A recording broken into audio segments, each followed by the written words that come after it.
If you're planning a longer life abroad, one of the most confusing choices is whether to buy a flexible month-to-month nomad travel medical plan, or to step up to a full expat health policy. They sound similar, but they're built for very different realities. Get this wrong and you could either overpay for years or worse, discover a painful gap when you need care most. Before we dive in, if clear, no-nonsense guidance on retirement travel is your thing, tap like, subscribe, and hit the bell so you don't miss the next guide. Quick note, we've curated a short list of trustworthy options and comparison tools. Check the links in the description and the pinned comment. Use them as you follow along.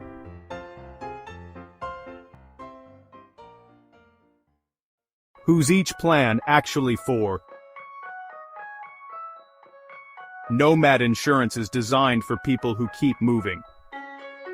Think multi-country itineraries, stays under a few months in each place, and no intent to establish legal residency immediately. The strength of nomad plans is emergency medical coverage across borders, medical evacuation, and the ability to start and stop as your itinerary shifts.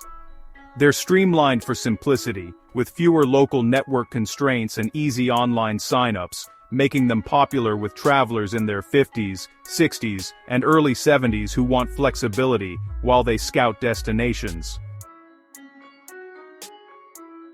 Expat plans are built for settling in. If you expect to live in one primary country, renting or buying, applying bank accounts for a residency visa, expat policies are designed to integrate with long-term life. They can include inpatient and outpatient care, scheduled treatment, maternity, if needed for dependents, prescriptions, mental health benefits, rehabilitation, and sometimes dental and vision. Expat policies more closely resemble domestic major medical insurance, with tiers that let you choose your area of cover and provider network depth. The most important distinction is intent and time horizon. If you're taking a 6 to 12 month scouting year, a nomad plan may be perfect. If you're anchoring in Portugal, Mexico, Thailand, or Spain for the foreseeable future, expat coverage is the safer, more comprehensive path.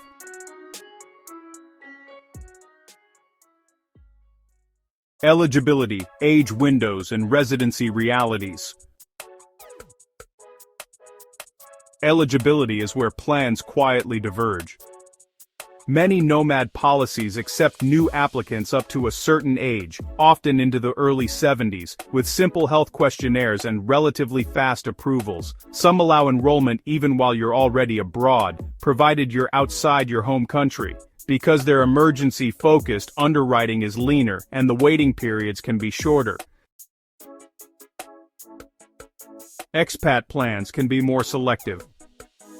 Insurers want to know where you'll live most of the time, what doctors and hospitals you'll access, and whether you hold legal residency or are in the process of securing it. This is good for you in the long run, local networks, direct billing, and better chronic care support. But it also means more paperwork, clearer disclosures, and sometimes medical exams or additional documentation. Age windows vary by insurer and tier. Many expat products welcome retirees into their late 60s and 70s, but benefits or premiums may adjust with age bands. Residency also affects claim mechanics.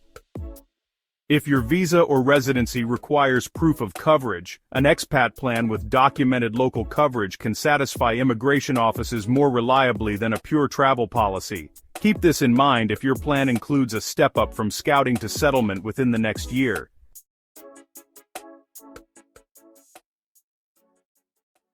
What's covered and what isn't.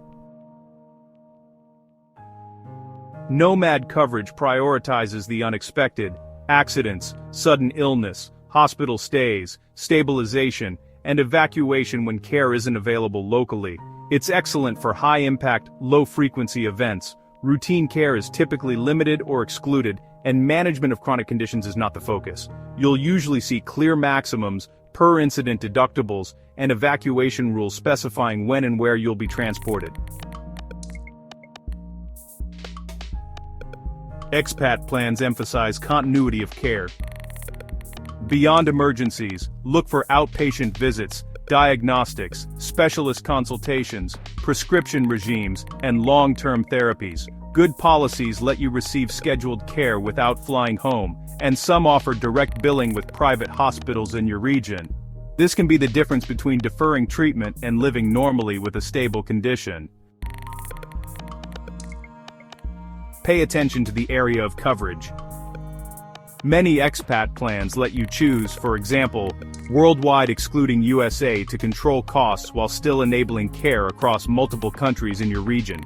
If you'll travel frequently, confirm how the plan treats temporary stays outside your primary country, and whether emergency treatment abroad is covered the same way.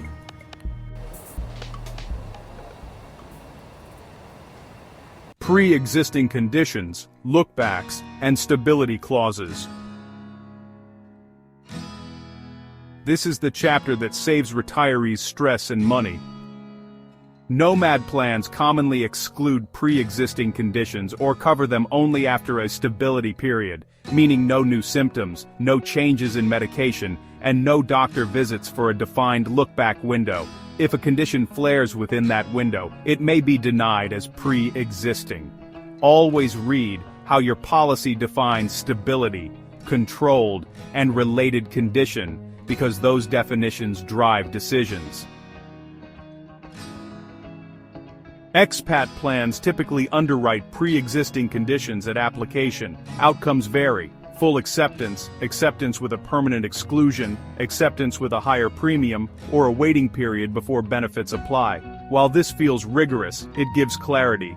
If a managed condition is accepted with terms you can live with, you gain predictable access to care where you live. If it's excluded, you at least know it, so you can pair the policy with local cash pay primary care for routine management, keeping the expat plan for larger needs. Either way, document your health timeline. Keep medication lists, diagnostic reports, and a summary from your physician. For stability-based coverage, your paper trail is your best defense. For underwritten expat policies, precise disclosures reduce surprise exclusions later.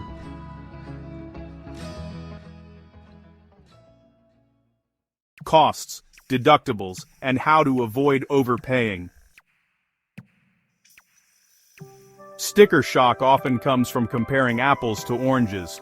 A low-premium nomad policy with a higher per-incident deductible can be perfect for a scouting year because you're buying mainly against catastrophic risk across multiple borders. Meanwhile, a higher-premium expat plan with outpatient and prescriptions may be the smarter long-term bargain once you settle, because it reduces recurring out-of-pocket spend and keeps you inside direct billing networks. 3 levers control cost. First, your deductible or excess. Higher deductibles lower premiums, but don't choose a number you wouldn't comfortably pay on short notice. Second, your area of cover. Excluding high-cost regions can meaningfully reduce premiums without sacrificing quality care where you live. Third, optional riders. Maternity, dental, or vision may be unnecessary. Drop them unless you really need them. A simple rule of thumb helps. If you will visit multiple countries over 6 to 12 months with no fixed base, keep it lean with a nomad plan. If you are renting for a year, opening local accounts, joining a community, and expecting ongoing care, graduate to an expat plan. Many retirees do exactly that. Start nomad, then step up after they choose a home base.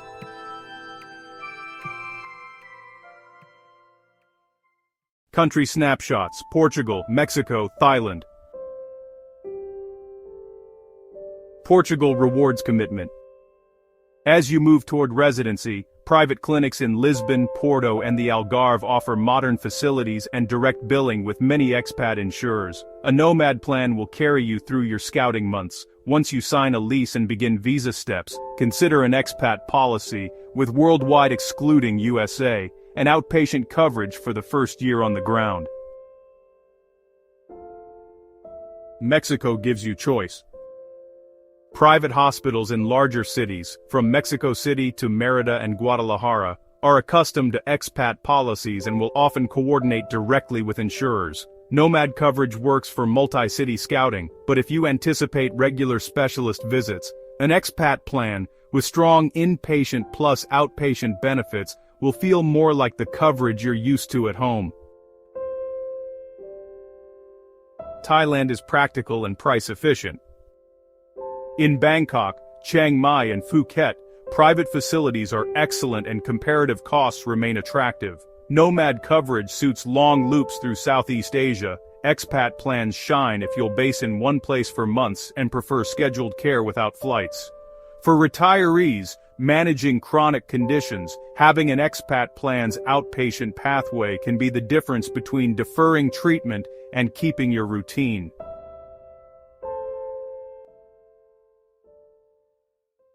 Claims, evacuation, and how to get paid. When something goes wrong on the road, process matters.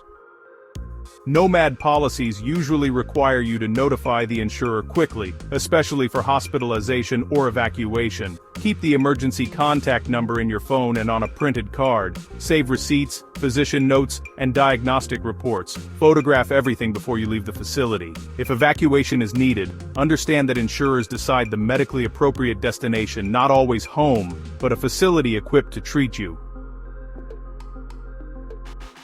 Expat plans excel at logistics. With the right network, hospitals can bill the insurer directly for inpatient treatment, reducing the need to float large sums. For outpatient claims, your habits make approval easier. Ask for itemized receipts, ensure ICD diagnosis codes are present if used locally, and keep prescriptions with the physician's details. Submit claims promptly and respond to requests for additional documentation. Underwriters aren't trying to stall. They're matching paperwork to policy terms. A practical tip: create a medical file in your phone. Scans of your passport, policy certificate, emergency numbers, medication list, and a one-page medical summary. Share it with your partner or traveling companion. In an emergency, that file is time.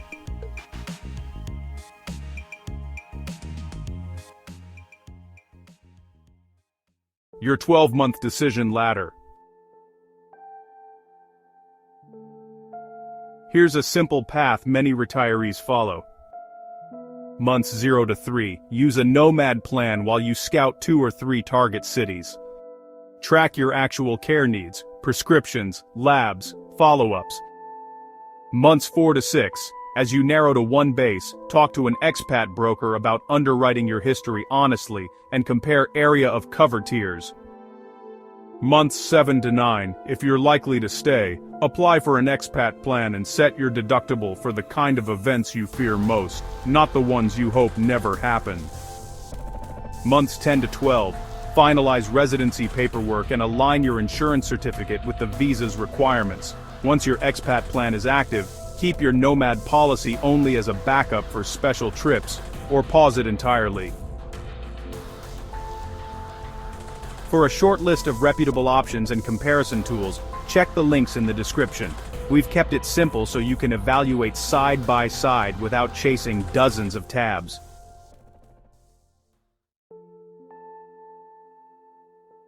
To wrap this all up, choosing between nomad and expat insurance isn't about buzzwords, it's about your real life in the next 12 months. If you're still moving, stick with a flexible nomad plan while you scout. Once you plant roots, invest in an expat policy that supports routine care, prescriptions, and direct billing where you live. We've put the exact resources and comparison tools we trust in the description and pinned comment. Use them now to match benefits and costs to your plan. And if you want the full roadmap for retirees, eligibility, pre-existing conditions, claims, and country snapshots, watch our pillar video next.